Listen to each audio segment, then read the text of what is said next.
नमस्ते सभी को। मैं हूँ सृष्टि और आज हम भगवद गीता के चैप्टर 1 के श्लोक 40 में आ गए हैं। रोज की तरह पहले मैं श्लोक को संस्कृत में पढ़ूंगी, फिर उसके इंग्लिश ट्रांसलेशन को समझेंगे और फिर मीनिंग को देखेंगे। तो चलिए शुरू करते हैं। अधर्माभिववत् कृष्णा प्रदुष्यन्ति कुला श्रियः श्रीषु दुस्तसु वर्षनेया जयते वर्णसंकर।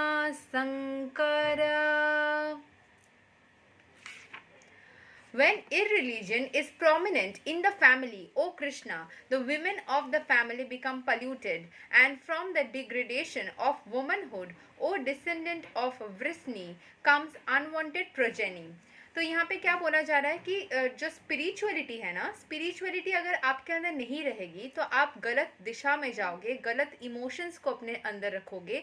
वुमेनहुड को लिटरली वुमेनहुड के हिसाब से ना लेके आप उसको इमोशंस के तरीके से भी सोच सकते हैं, क्योंकि जो फेमिनिन एनर्जी होती है ना, वो इमोशन को फेमिनिन एनर्जी के तरीके से माना जाता है। स्पिरिचुअलिटी की भाषा में कहे तो लिटरली यहाँ पे ह्यूमंस नहीं आ रही है, यह महाभारत का पूरा कहानी हमारे अंदर के द्वंद्व को ही ज़्यादा प्रमोट करती है। तो यहाँ पे जैसे पूरा लिटरली जो फाइटिंग हुआ था वो अपने अंदर के बैटल को ही और डिस्क्राइब करती है। तो अगर अधर्म हो जाएगा, लोगों के अंदर अगर चेतना भाव नहीं रहेगी, सही क्या है गलत क्या है, तो वो अपने इमोशंस को कंट्रोल नहीं कर पाएंगे और गलत इमोशंस को जन्म देंगे, गलत बिहेवियर को जन्म देंगे। अगर मान लीजिए आपके अंदर इमोशन को कंट्रोल करना या उसको सही तरीके से एक्सप्रेस करने की मतलब भावना नहीं है, तो आप क्या करोगे, वृथा ही झगड़ लोगे, गुस्सा कर जाओगे और चीज़ों को खराब कर सकते हो। मान लो आपको किसी भी बात का डाउट है, तो आप उस बात को किस तरीके से प्लेस कर रहे हो सामने वाले के सामने, वो मैटर करता है। हो सकता है कि आप जिस तरीके से प्लेस कर रहे हो सामने वाले को वो समझ में ना आए और उनके तरफ से कुछ रिएक्शन आए, तो ये इमोशंस के लेन देन में थोड़ी सी गड़बड़ हो गई। तो यहाँ पे पढ़ते हैं कैसे बोला जा रहा है। Good population in the human society is the basic principle for peace, prosperity, and spiritual progress in life. The Varnasrama religion's principles were so designed that the good population would prevail in society for the general spiritual progress of state and community. अच्छी भावना, अच्छे सोच की अगर जागरूकता होएगी तो उससे क्या होगा कि आप का पूरा जो पॉपुलेशन है वो अच्छे स्पिरिचुअलिटी के साथ या अच्छे शिक्षा के साथ अच्छे माइंडसेट के साथ ग्रो करेंगे। अगर स्पिरिचुअलिटी में अगर आपकी भावनाएं एक का गलत हुआ तो वो गलत चीज़ का स्प्रेड कर सकता है। तो हर किसी का सही सोच रखना, सही भावना रखना बहुत ज़्यादा इम्पॉर्टेंट है। तो एक पॉपुलेशन ह्यूमन सोसाइटी में बेसिक प्रिंसिपल उसमें शांति बनाए रखने के लिए, प्रोस्पेरिटी के लिए, स्पिरिचुअल प्रोग्रेस के लिए क्या ज़रूरी है कि सभी जो है वो अच्छे स्पिरिचुअल भावनाओं के साथ, धर्म की भावना के साथ में आगे बढ़े। Such population depends on the chastity and faithfulness of its womanhood. जो जन्म ले रही है, जो इंसान जन्म ले रहा है, तो उसमें जो एकदम बीज जो है उससे ही डिपेंड करता है कि उसकी आगे की इमोशंस कैसे चलेगी। और वो बीज वुमेनहुड क्यों बोला जा रहा है, क्योंकि जो स्त्री होती है वो जन्म देती है। वैसे ही स्त्री जैसे जन्म देती है, वैसे ही हम अपने अंदर जब किसी इमोशन को जन्म देते हैं उस टाइम पे उसको वुमेनहुड के साथ में या स्त्री के जन्म देने की शक्ति के साथ में कंपेयर किया जा रहा है। As children are very prone to be misled, women are similarly very prone to degradation. अगर जैसे कि जो संतान है, जो छोटे छोटे संतान है, वो अगर सही तरीके से उनको नहीं गाइडेंस मिली तो वो गलत दिशा में जा सकते हैं। वैसे ही जो जन्म देने वाली स्त्री है, जो हमारी इमोशंस को जन्म देने वाली की सोर्स है, वो सोर्स को अगर अच्छे से नर्चर नहीं किया गया या अच्छे से सिखाया नहीं गया तो वो सोर्स से गलत इमोशंस पैदा हो जाएंगे और फिर गलत बिहेवियर, गलत स्पिरिचुअल नॉलेज हो जाएगा लोगों में, अगर अच्छे तरीके से गाइडेंस नहीं दिया गया। Therefore both children and women require protection by the elder members of the family. इसीलिए जो छोटे छोटे इमोशंस निकल रहा है और इमोशंस निकलने वाले की जो शक्ति है वो दोनों को ही अच्छे से नर्चर होना चाहिए.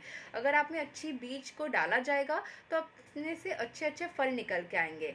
तो जो इमोशंस का जो सोर्स है, जो स्पिरिचुअल भावनाओं का सोर्स है, उसको अगर बीज को अच्छे से, धर्म को अच्छे से डाल दिया जाए किसी के अंदर, तो उसके आगे के जो भावनाएं होंगे वो सही होंगे. अगर आपका जो एकदम स्टार्टिंग में सीख जो है वही अगर गलत सीख आपके अंदर आती है तो आप सारे ही चीज़ें मिस हैंडल करना स्टार्ट कर दोगे, सारे ही चीज़ों का डिस्क्रिप्शन गलत समझोगे.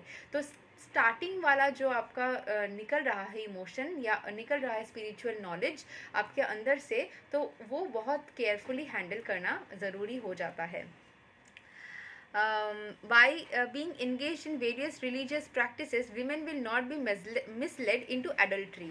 मतलब यहाँ पे adultery जो literally adultery नहीं, लेकिन यहाँ पे emotions के लेन देन में बोला जा रहा है कि किसी के गलत भावना को अपने अंदर आप संचारित नहीं करेंगे, आप किसी से प्रभावित नहीं होंगे. अगर आपके अंदर वाली जो आपका जो बेसिक है, आपका जो बेस है, वो सीख अगर आपको एकदम अच्छे से सीख जाए आप, तो किसी अलग इंसान की जो गलत सोच है उससे प्रभावित नहीं होंगे. मान लीजिए आपको सिखाया गया है कि आपको अपने कर्म के ऊपर ध्यान देना चाहिए, फल की चिंता नहीं करनी चाहिए. तो ये गीता में भी और ये सही में भी लाइफ में एक लर्निंग है. तो आपकी बेसिक बहुत बचपन में ये क्लियर कर दी गई है. अगर कोई भी इंसान से आप मिलते हो जिसका भावना है कि हमें फल क्या मिल रहा है उसके हिसाब से ही स्टेप्स लेना चाहिए, तो आप अगर आपका बेसिक बहुत स्ट्रांग होगा कि ये गलत सोच है, हमें अपना कर्म करना चाहिए, फल अपने आप मिलेगा, तो आप उसके इस भावना से प्रभावित नहीं होंगे. This is compare to be like adultery, क्योंकि किसी और के भावनाओं से आप पल्यूट नहीं हो रहे हो. शारीरिक रूप से नहीं, यहाँ पे मानसिक और इमोशनल रूप से बोला जा रहा है. किसी और की भावनाओं से आप पल्यूटेड या प्रभावित या मतलब खराब नहीं हो रहे हो. According to Chanakya Pandita, women are generally not very intelligent and therefore not trustworthy.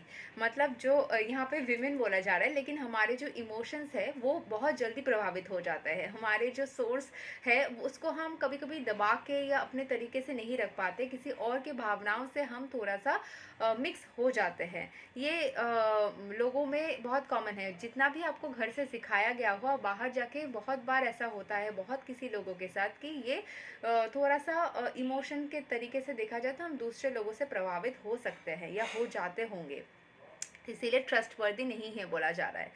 So the different family traditions of religious activities should always engage them, and thus their chastity and devotion will give birth to a good population eligible for participating in the varnasrama system. इसीलिए अपने मन को ऐसे train करना चाहिए, religious activities या धर्म के भावनाओं में इतना ज़्यादा आप खुद को इन्वॉल्व रखना चाहिए, ट्रेन करना चाहिए कि कितना भी आप नेगेटिव सिचुएशन में, एनवायरनमेंट में जाए, आप अफेक्टेड नहीं होंगे. क्योंकि मन का जो टेंडेंसी है ना कि जल्दी प्रभावित हो जाना, किसी और से गलत चीज़ों को जल्दी सीख लेना. आप देखिएगा एक अच्छा चीज़ सीखने में जितना टाइम लगता है उससे जल्दी कटु शब्द या फिर गलत व्यवहार या फिर गलत चीज़ें बहुत जल्दी ही इंसान पकड़ लेने के टेंडेंसी हो जाती है. इसीलिए इंसान को ट्रस्टवर्दी, उनकी इमोशंस को ट्रस्टवर्दी, विमेन के साथ में यहाँ इमोशंस को कंपेयर किया गया है, लेकिन इसको ट्रस्टवर्दी नहीं बोला जा रहा है. क्योंकि इंसान अगर अपने आप को ऑलवेज धार्मिक चीज़ों के साथ में अपने मन को लगा के रखेंगे तब कभी भी वो विचलित नहीं होंगे.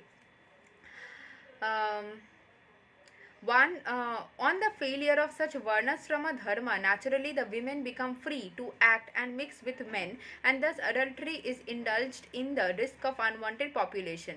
तो अगर इसको सही तरीके से इंसान अपने आप को ट्रेन ना करे, तो जैसे कि अगर कंपेयर किया गया है कि अगर आप खुद को ट्रेन नहीं रखोगे तो किसी भी इंसान के साथ में आप मिलोगे, उसकी भावना को आप अपना मान लोगे. अपने अंदर आपकी कोई स्टेबिलिटी, एक रिजिड भावना, एक सॉलिड सही सोच को आप प्लांट ही नहीं कर पाओगे. इसने कुछ बोला आपने मान लिया, कुछ इस वीडियो से सीखा मान लिया, उस वीडियो से सीखा मान लिया, हर चीज़ को ट्राई करते जाओगे, खुद ही कंफ्यूज हो जाओगे और अपने अंदर ही गलत इमोशंस का जन्म दोगे. फ्रस्ट्रेटेड, एंग्जाइटी, ये सब गलत चीज़ें आपके अंदर पैदा होने लग जाएंगे. तो इसीलिए अच्छे धार्मिक चीज़ों में खुद को रेगुलरली इन्वॉल्व रखना बहुत ज़्यादा ज़रूरी है. मैं बार बार इसीलिए रेगुलरली बोल रही हूँ, एक दो बार नहीं, बार बार एक समान तरीके से रोज़. Irresponsible man also provoke adultery. कुछ लोग होते हैं जो वीडियो बनाने वाले लोग हैं या फिर उपदेश देने वाले लोग हैं, वो भी इस चीज़ को और ज़्यादा लोगों में इम्प्लांट करते। पता है उनको कि वो गलत बोल रहे हैं शायद, लेकिन फिर भी वो जानबूझ के अलग अलग बातों को लोगों में स्प्रेड करके उनको गलत दिशा के ओर लेके जाते हैं अपने फ़ायदे के लिए शायद। ठीक है। And thus unwanted children flood the human race at the risk of war and pestilence. इसीलिए जब इतना ज़्यादा लोगों में कन्फ्यूजन क्रिएट होता है, उनमें चिल्ड्रन यानी बच्चे के जैसे छोटे छोटे गलत गलत इमोशंस पैदा हो जाते हैं। इसीलिए कुछ लोगों में बहुत ज़्यादा डिप्रेशन छोटे छोटे उम्र के बच्चों के अंदर भी होता है। ये इतने सारे वो एक्सपोजर हो गया है सोशल मीडिया और कंटेंट में, और इतने सारे चीज़ों में पिछले युगों के मामले में अभी डिप्रेशन की मात्रा छोटे छोटे बच्चों में भी, टीनेजर्स में भी कितना ज़्यादा है। ये क्यों है? क्योंकि वो इतने सारे लोगों से मिक्स हो रहे हैं। It's compared with adultery. इतने सारे लोगों से इमोशनली वो मिक्स हो रहे हैं, इमोशनली वो पल्यूट कर रहे हैं खुद को, इमोशनली वो खुद की जो ग्राउंडेडनेस है उसको ख़राब कर दे रहे हैं। तो उस चीज़ को कंट्रोल करने के लिए एक सॉलिड सही धार्मिक कोई नॉलेज के साथ में खुद को रेगुलरली आपको फिल्ड रखना होगा, ताकि आप इन सारी चीज़ों से खुद को मुक्त रख पाओ।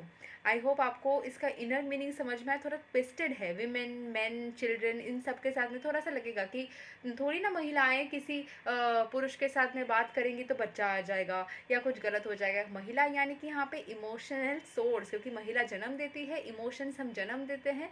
एंड पुरुष को बोला गया है कि वो जन्म देने में हेल्प करते हैं, तो वो भी एक तरीके से चिल्ड्रन है, यानी कि छोटे छोटे इमोशंस जो आपके जन्म ले रहे हैं। सही तरीके से खुद को नर्चर करेंगे तो खुद के अंदर ही अच्छी इमोशंस को जन्म दे पाएंगे। एंड खुद को नहीं हैंडल करेंगे, मिस हैंडल करेंगे, तो खुद के अंदर ही आप नेगेटिव भावनाओं को ग्रो करवाएंगे, जिससे आपका खुद का नुकसान हो सकता है। एंड सोसाइटी में आप वो चीज़ें स्प्रेड करेंगे तो सोसाइटी का भी ओवरऑल नुकसान हो सकता है। आई होप आपको श्लोक 40 समझ में आया हो। श्लोक 41 हम अगले वीडियो में सीखेंगे। हो सकता है मैं थोड़ा रेगुलरली एक ही दिन में डबल वीडियोस भी अपलोड करूँ, ऐसा भी हो सकता है। तो देखते हैं कैसे इसको कंप्लीट करते हैं। आई होप मज़ा आ रहा होगा आप सबको। मिलते हैं अगले वीडियो में, तब तक के लिए हरे कृष्ण।